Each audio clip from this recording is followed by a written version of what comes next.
माजी मुख्यमंत्री अशोक चव्हाण यांनी आमदारकीचा राजीनामा दिला आहे।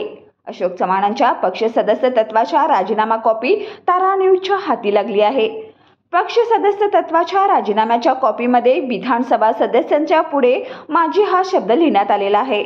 यावरून त्यांनी पक्ष सदस्य तत्वाचा आणि आमदारकीचा राजीनामा दिल्याचं स्पष्ट झालंय। हा राजीनामा त्यांनी काँग्रेस अध्यक्ष नाना पटोले यांच्याकडे दिला आहे। अशोक चव्हाण यांनी नार्वेकरांची भेट घेतल्याची देखील माहिती समोर आली आहे।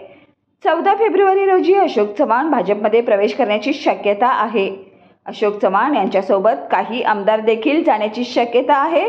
आज केवळ अशोक चव्हाण यांनीच राजीनामा दिला आहे, अशी माहिती विधिमंडळ सूत्रांनी दिली। 11:24 आपल्या आमदारकीचा राजीनामा त्यांनी दिलाय। तो राजीनामा देखील अध्यक्षांनी तात्काळ स्वीकारला आहे। त्यामुळे आता अशोक चव्हाणांची पुढची राजकीय दिशा काय असणार याकडे मात्र सर्वांचं लक्ष लागून राहिलंय।